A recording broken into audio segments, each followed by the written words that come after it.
আসসালামু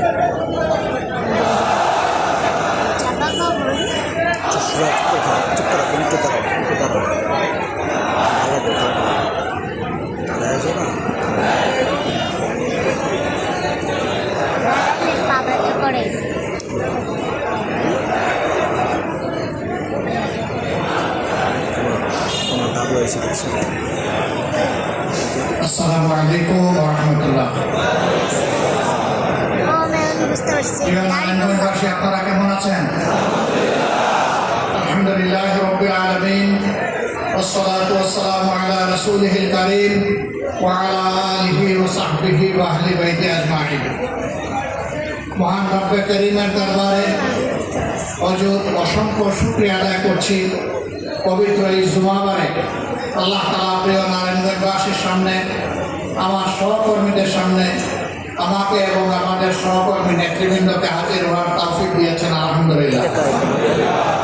আজকের এই বিশাল কর্মী সম্মেলনে প্রিয় সম্মানিত সভাপতি, নারায়ণগঞ্জ মহানগরী সম্মানিত আমির, সাবেক ছাত্র নেতা জনাব মওলানা আব্দুল জব্বার, মঞ্চে বসা কেন্দ্র থেকে আগত সম্মানিত নেতৃবৃন্দ, স্থানীয় নেতৃবৃন্দ, প্রিয় সহকর্মীবৃন্দ এবং সাংবাদিক বন্ধুগণ, জুমাবার একটু পরে ইনশাআল্লাহ আজান আমরা শুনব, মসজিদের দিকে আমরা রওনা করব। অল্প কয়েকটি কথা বলেই আজকে বিদায় নিতে চাই।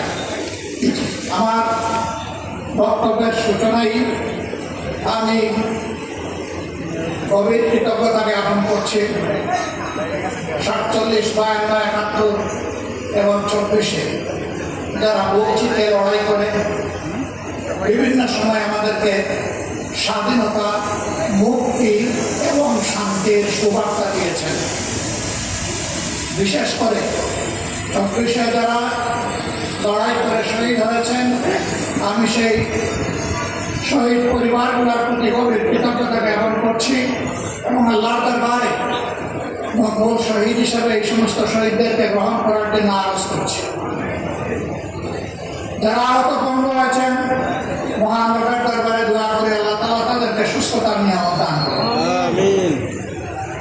এখন আমরা যারা সরকারে যারা আছেন এবং বিরোধী দলে আমরা যারা আছি, আমাদের মনে রাখতে হবে 24 হয়েছিল বলেই 26 সালে বাংলাদেশে একটা নির্বাচন হয়েছে। 24 যদি না হতো 26 সালে বাংলাদেশে কোনো নির্বাচন হওয়ার কথা ছিল না। সুতরাং যাদের রক্ত এবং ত্যাগের কারণে আজকের এই সংসদ, সরকার, বিরোধী দল তারা যদি এই সমস্ত শহীদ পরিবার, আহত, পঙ্গু ভাই বোনদের প্রতি অবজ্ঞা এবং উপহাস করেন, অবহেলা প্রদর্শন করেন, এটি নিজের সাথেই গাদ্দারির সামিল হবে। আমরা অনুরোধ করব এই সমস্ত লড়াকু যোদ্ধাদের অবদানকে কেউ যেন খাটো করে মেহরবানি করে না দেখেন। সম্মানিত বন্ধুগণ, এই নারায়ণগঞ্জবাসীকে আমরা আন্তরিক অভিনন্দন জানাই। বিগত নির্বাচনে হাজার জালিয়াতি, সন্ত্রাস, কালো টাকার ছড়াছড়ি, ভয়ভীতি প্রদর্শন, হাজার জাতের মেকানিজম, ইঞ্জিনিয়ারিং সব কিছুকে উপেক্ষা করে আপনারা 11 কমপক্ষে আপনারা উপহার দিতে পেরেছেন। এই জন্য আপনাদেরকে অভিনন্দন। আমরা বিশ্বাস করি নির্বাচন যেভাবে সুষ্ঠু হয়েছিল, তার ভোট গণনা এবং রেজাল্ট যদি, ফলাফল যদি সেইভাবে সুষ্ঠু হতো, অবশ্যই জোটের বিজয় হতো। বিজয় চিন্তাই করে নেওয়া হয়েছে। আমার সম্মানিত সহকর্মী উদাহরণ দিয়েই বলেছেন কিভাবে নেওয়া হয়েছে এবং কারা এর সাক্ষী। তারপরেও কেন আমরা এই রায় মেনে নিলাম? অনেকের আমাদের উপরে অভিমান, আপনারা এই রায় মেনে নিলেন কেন? আমরা তাদেরকে বলেছি 17.5 বছর দেশ ছিল স্বৈর শাসনের কবলে। এরপরে একটা নির্বাচন হয়েছে। নির্বাচনে তো জনগণ ভোট দিয়েছে, নির্বাচনের আগে তো বাসে, গাড়িতে, লঞ্চে, রাস্তাঘাটে, রাজপথে সব জায়গায় একে আওয়াজ উঠেছিল দাঁড়িপাল্লা, দাঁড়িপাল্লা।